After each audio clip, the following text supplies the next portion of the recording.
Hello, welcome back to the Film River Forum, and my name is Bernard Ishibantin in Atlanta, Georgia. So today's discussion or topic is kind of a little bit controversial, but I think somebody has to talk about it. So I've decided to talk about it. Come with me, because sometimes, people like to say things just to make them feel good about themselves, and they don't know that why they're making that kind of assertion. They just misstating the truth. In many ways, in a lot of ways, and I think that is not fair. So this particular conversation is more like trying to set the record straight. I'm trying to set the record straight. And what is that? What is that? This has been going on for a long time, and it's concerned. It just pertains to many of us Africans, born and raised in Africans living in diaspora, living in, United States, Canada, Australia, Italy, Britain, Germany, Switzerland. Let's restrict that conversation to that part, the Western world, where mostly, Ghanaians, Nigerians, Liberia, Cameroon, a lot of us, Senegal, a lot of us live here in United States, in Canada, in Britain, United Kingdom, Italy, and that. So, what is it? So let's set this straight. First of all, let me state this before I start everything. I know a lot of people have money in Africa or other part of the world, and so they can afford to, visit United States or in any of the European nations on visit, maybe 2 weeks, some 2 weeks, some 2 months, some 1 month, some 3 months, or some come here on medical leave and all kind of stuff. Yeah, that's cool. They come in here. But the problem I have is if you come here on visit, in any of this form of visit, say you've been coming here consistently, by 2 months, 1 month, 3 months, or wherever, it doesn't mean you know United States. If you come here on a visit for about 2 months or 1 month or 3 months or 4 months or 6 months, it doesn't mean you know United States. To know United States or Canada or say Britain, you have to live there more than 5 years, consistently. You live there, you work there, you pay bills there, you have kids or you may not even have kids, and you pay bills, you navigate your way around for more than 5, or in United States, I would say you have to live here more by 10 years to say that you know United States. So when you came here on visit for 3 months, 2 months, or wherever, you don't know United States. So I'm talking to specifically to those of you who especially live in Africa and come here, our brothers and sisters who live in Africa and come here on vacation. You have never lived here before, you just come here on vacation. And then when you come here, wherever you observe here, you see here, you go back and tell story. I see those of us living here, the Africans, living here, those of us living diaspora, wherever you call it, somehow we are going through, hardships in terms of, making ends meet. In other words, it's not easy.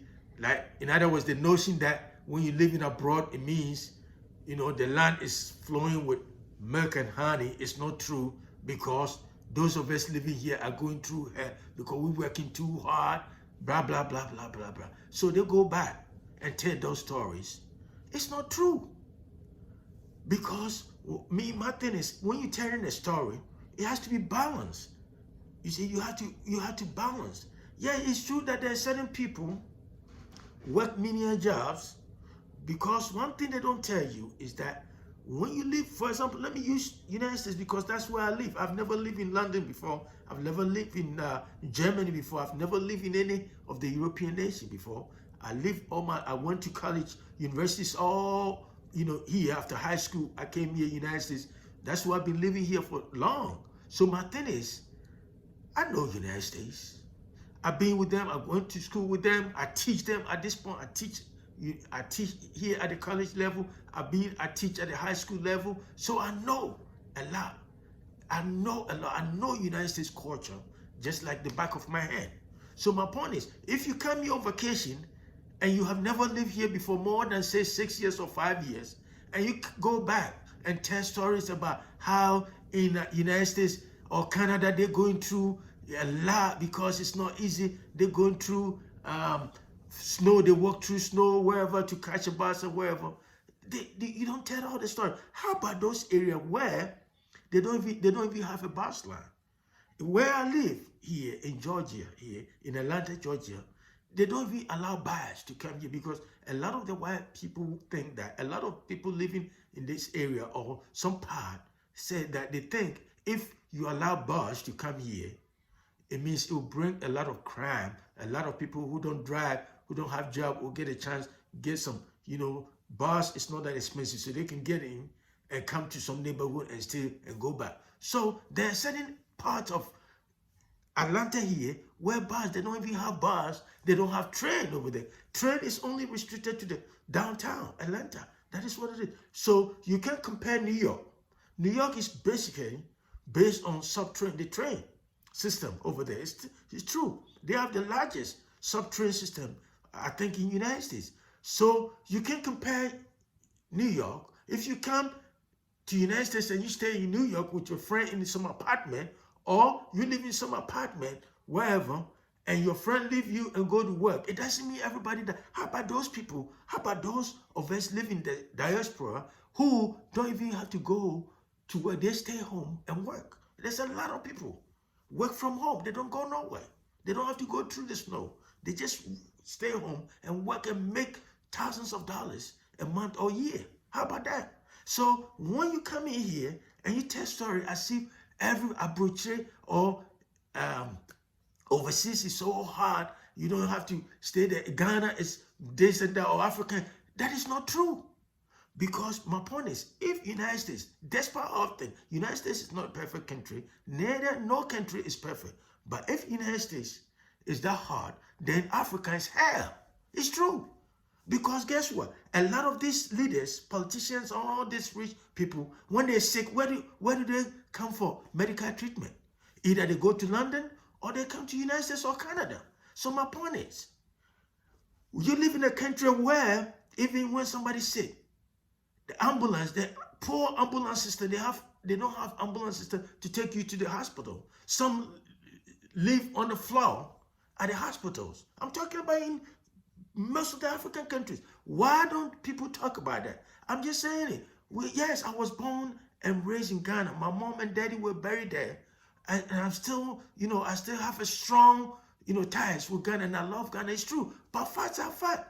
When you come here on visit, it doesn't make you know American. Or you come on visit in Canada for about 2 weeks or 1 month or 3 months. You don't know that. And then the people you hang out with.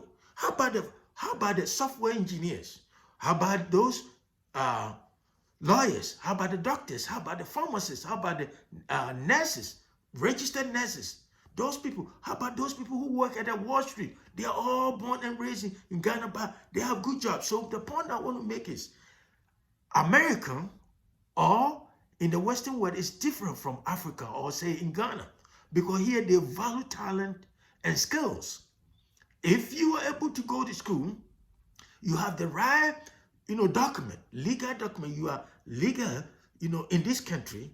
You have green card, or you're a citizen, and you have the skills. You don't necessarily have to go to college, but you have to have the skills, some kind of skills. If you're a seamstress, open your shop and, trying to sew some stuff that people will like it. You'll make some money.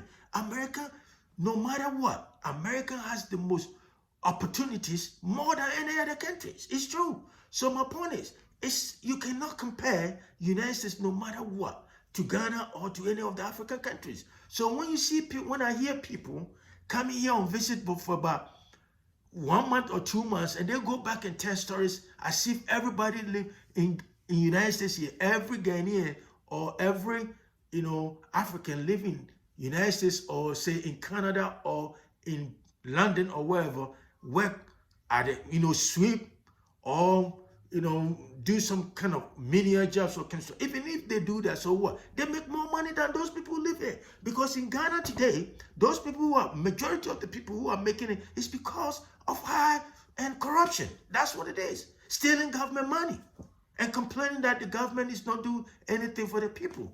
That sense of entitlement. In America, in those European nations, you can get it like that, because if you want to be eligible for government benefit, you have to prove to them why you are eligible for this benefit before. You have to have the right papers. And a lot of people living here, a lot of brothers and sisters in diaspora here, they probably don't even have, they are not even supposed to be here because they don't have the right document to live here. So if you don't have it, yes, it's going to be hard for you. So it's not true that everybody, because I know a lot of Ghanaians, I know a lot of Nigerians, they live in mansions. They have a good job that if you tell them to go and live in Nigeria or in Ghana, they won't go. So those people who come here on visit and talk about how everybody here go through the snow, where 24/7, wherever, it's not true. Not everybody. There's a lot of people who have their own companies. They have their own business. They don't work for nobody. They work for themselves. They make their own money. Yes, America is a land of laws. But where I was born, it's true. We don't want to follow rules. So when you come here and you want to use the same kind of mindset, the same kind of attitude you have in your country, and you come here, it's not going to work for you. They say come here with the right document. You don't have it, and probably you want to use some means.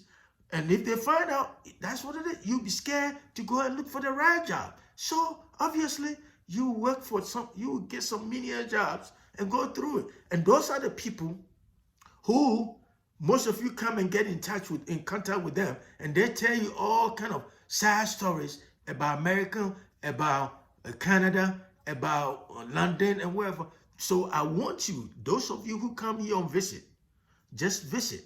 And you don't live here and you pretend like you know everything in America or everything in London or wherever. How about trying to find those professional ones, those who work at the Wall Street, those who teach at the university, top universities, those professors, pharmacists, lawyers, engineers, and that kind of stuff. And then you would at least narrate a balanced story about abroad. So my point is, the point of this story or this discussion is, yes, nowhere is cool, but comparing America to any of the African countries, it's just like man, it's not even comparable. So my thing is, if living here in the United States more than 5 years, 10 years or wherever is that hard, then living in Africa is hell. That's a fact. So that is the point I want to put across. So my point is, if you come here on visit for about 2 months, 3 months, don't go back home and tell a sad story about how, I'm not saying America is perfect. Neither Ghana or Nigeria or Liberia or anywhere in the world is perfect. But at least if you compare United States to other countries in Africa or wherever, it's incomparable.